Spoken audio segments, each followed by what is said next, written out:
Hello everyone, welcome back to Indian medical lecture. नया topic scrub typhus, कीड़ों से होने वाला बुखार समझना है। आजकल ज़्यादा चल रहा है, बहुत सारी जगह देखने को मिलता है। पहली चीज़, video medical student, nursing staff, pharmacist, doctor, practitioner के लिए है। आप मर्जी आम आदमी अपने मर्जी से दवाइयाँ ना ले। स्टार्ट करते हैं।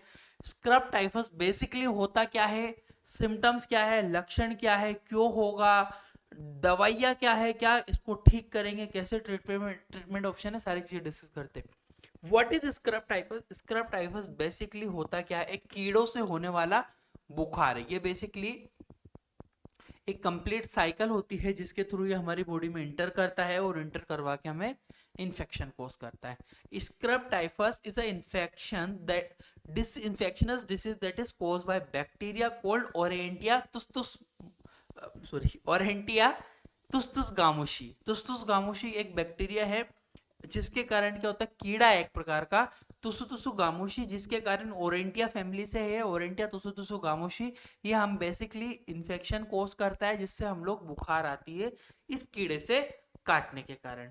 It is spread through the bite of an infectious mite, a small insect found in grass और बुशेस, यानी कि घास में, झाड़ियों के अंदर पाए जाने वाला एक कीड़ा है। झाड़ी वाले एरिया में और जहां पर घास ज्यादा उगता है ऐसे एरियो में ये ज्यादा ये बैक्टीरिया बेसिकली पाया जाता है। इसका जो लार्वा है बेसिकली चूहों की पोटी में से यहाँ पे निकलता है, यहाँ से इफेक्ट करके ग्रो होता है। और जब हम झाड़ियों में या फिर भूसे में खेलते हैं या जाते हैं या कटिंग होती है, वहां से हमें काटता है पाँव में और लार्वा छोड़ देता है जिससे हमें इन्फेक्शन कॉज होता है। The infection mainly affect rural और forest area specially during the monsoon के समय। बेसिकली है मानसून जब आता है, मानसून के समय में ये इन्फेक्शन ज्यादा होता है। जंगल वाले एरियो में ये इन्फेक्शन फैलेगा। Normally the larva basically effect करता है और इफेक्ट करके ह्यूमन में होता है। आगे बढ़ता हूं। एरिया वेर इट ऑकर्स, यानी कि कहाँ पाया जाएगा यह, तो scrub typhus is commonly in Asia Pacific region, India में, चाइना में, जापान में, थाईलैंड में एंड इंडोनेशिया में सबसे ज्यादा देखने को ये इन्फेक्शन मिलता है। In India it is seen mostly in हिली रूरल और फॉरेस्ट एरिया, जैसे कि मैं पहले भी बता चुका हूं कि हिल में, पहाड़ी एरियो में, घास फूस वाली जगह में, जंगल में ये ज्यादा मिलेगा। कोज एंड ट्रांसमिशन, हमें इन्फेक्शन होता कैसे है और फैलता कैसे है। The main cause is bite of the mite carrying the bacteria Orientia tsutsugamushi, यानी कि मुख्य रूप से माइट एक छोटा सा इंसेक्ट होता है, कीड़ा होता है जिसके काटने से ही हमें ये फैलता है। This mites live on the red and small animals grass of bushy area, यानी कि जंगल झाड़ियों वाले क्षेत्र में जैसे चूहे रहते हैं उनके अंदर पाया जाता है। वो अपनी फीसेस रिलीज करते हैं, पोटी करते हैं, फैलाते रहते हैं, उसकी वजह से वो जमीन में, मिट्टी में ग्रो होता है। जब हम जाते हैं घास वाले एरिया में तो वो जो है बड़ा होके वो कीड़ा हमारे पैरों में काटता है, लार्वा को रिलीज करता है, वो लार्वा हमारी बॉडी में जाके मल्टीपल होती रहती है। वेन द बाइट ह्यूमन, जब हमें काटते हैं, the bacteria enter the blood through the skin, यानी कि हमारी स्किन के थ्रू पेनिट्रेट होकर बॉडी में चले जाते हैं और काटते बैक्टीरिया त्वचा में अंदर एंटर हो जाते हैं। It does not spread directly from person to person. अब ऐसा नहीं है कि मैं हूं, मुझे इन्फेक्शन है, मैंने किसी से हाथ मिलाया तो उसको हो गया, ऐसे नहीं फैलता है ये। डायरेक्टली इन्फेक्शनस बाइट, यानी कि तुस्तुस गामोशी के कीड़े के काटने के कारण ही ये फैलेगा। आगे बढ़ता हूं। आइए, सिम्टम्स क्या होते हैं स्क्रब टाइफस के, क्या लक्षण होते हैं। Symptoms usually appear 5 to 10 days after the bite, यानी कि जब माइट्स काटता है, कीड़ा काटेगा, उसके 5 से 10 दिन के बाद ही लक्षण आपको देखने को मिल जाएंगे। अलग अलग लक्षण होते हैं इसमें। फीवर, बुखार मुख्य रूप से आता है सबसे ज्यादा। High fever with chill the first symptoms, यानी कि तेज बुखार और ठंड लगना सबसे पहला लक्षण मरीज में देखने को मिलेगा। हेडेक होगा, मसल पेन होगा, मांसपेशियों में दर्द होगा एंड जॉइंट पेन होगा। एरिया कॉमन, यानी कि सिर दर्द होता है, मांसपेशियों में, जोड़ों में अकड़न, ऐसी जैसी समस्या आपको देखने को इसमें मिलती है। आगे बढ़ता हूं इसमें मैं। अ ब्लैक स्कैब और sore develop at the bite site, यानी कि काटने की जगह पर काला घाव या पपड़ी जैसी निकलने लगते हैं। अब देखो कुछ इस तरह, जैसे इसको गर्दन पे काटा है तो पपड़ी जैसे निकलने लगी, हल्का ब्लैक घाव हो जाएगा, इस तरह की कंडीशंस आपको देखने को मिलेगी। Rashes appear on the body affect few days, कुछ दिनों के बाद में ही रेशेस देखने को मिलेंगे, कुछ दिन के बाद में बुखार आएगी, आपको रैशेस देखने को मिलेंगे, लाल लाल लाइनें, ईचिंग चलना, ऐसी कंडीशंस आपको वहां पे होगी। स्वेलन लिम्फ यानी कि लिम्फ नोड में सूजन, आपके जैसे गले में लिम्फ नोड में सूजन आ गई, मुंह में भी होती है अंदर लिम्फ नोड, वहां पे सूजन आ सकती है। गलसुए टाइप के भी आपको देखने को मिल सकते हैं, उसमें कभी कंडीशन होगी तो, है ना। लसिका गठिया गांठ यानी कि गांठों में सूजन आ जाएगी। आगे थकावन, भ्रम, भ्रम मतलब उसको कुछ ऐसा अजीब सा लगने लगेगा, जैसे कुछ चीज वहां नहीं है तो भी लगेगी वहां पे है, भ्रम होना, ये सारी चीजें, ठीक है।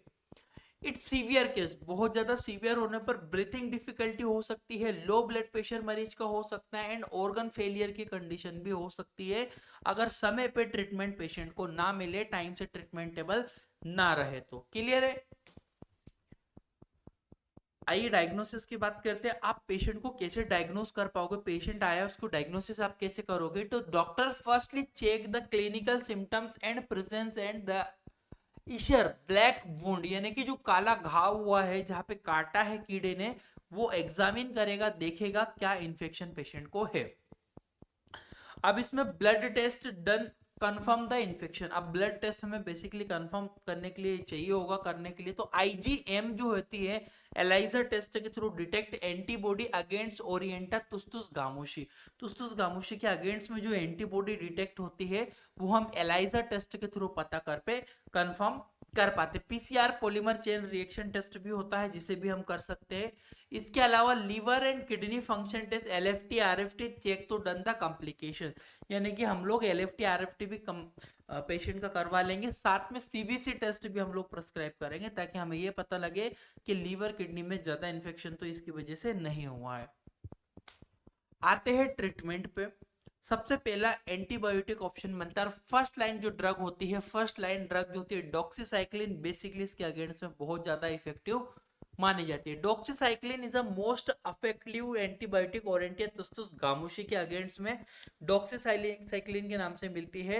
ये डोविक्लिक के नाम से एलबी है, ये कैप्सूल है मार्केट में। डॉक्सीसाइक्लिन एंड लैक्टोबैसिलस जो दोनों कंपोजिशन मिक्स है इसके अंदर, इस तरह के कैप्सूल्स आपको देखने को मिलेंगे। इसमें जो बेसिकली होता है डोजेस जो पेशेंट को देना होगा, dose for the adult 100 mg twice daily 7 to 10 days, 7 से 10 दिन तक ये एंटीबायोटिक कंटिन्यूसली चलेगी।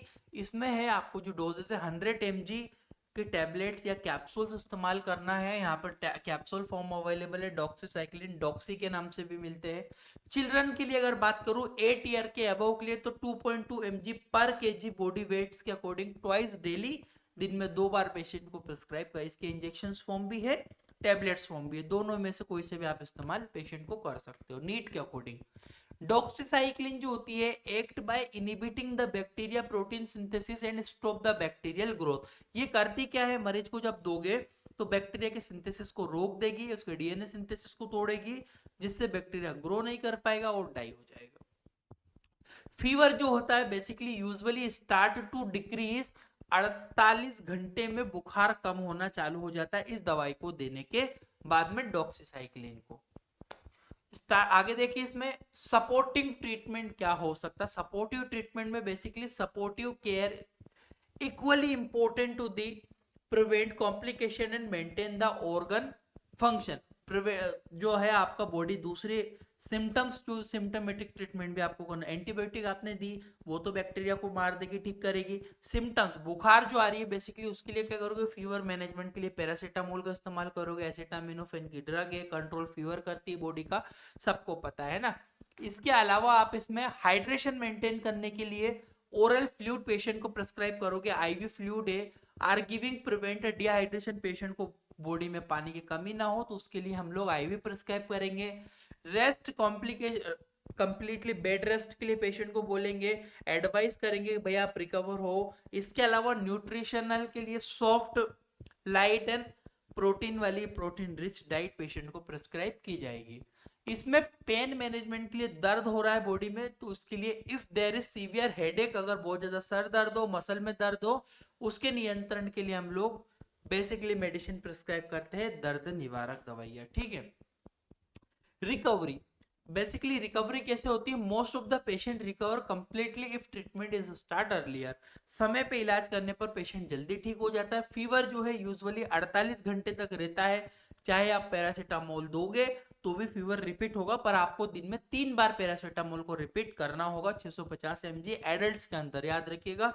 वीकली वीकनेस जो होती है, बेसिकली वीकनेस में भी फ्यू वीक, जो कमजोरी है कुछ हफ्तों तक रह सकती है, किसी को जल्दी खत्म हो जाती है, किसी को लेट खत्म होती है, डिपेंड करता है डाइट और न्यूट्रिशन के ऊपर। आई होप कि आपको बेसिकली कीड़ों से होने वाला बुखार मैंने आपको समझा पाया हूँ। इसके लिए अगर आपको पीडीएफ चाहिए, Indian medical lecture play store से डाउनलोड करके ये कोर्स आप खरीद लीजिए। यहाँ पे सारी जानकारी है, आप पढ़ सकते हो। व्हाट्सएप पे हाई भेजोगे, डिटेल भेज देंगे, या सीधे सीधे ये इंडियन मेडिकल लेक्चर गूगल से सर्टिफाइड एप्लीकेशन प्ले स्टोर से डाउनलोड कर सकते हो आप। Thank you for watching guys, your Indian medical lecture.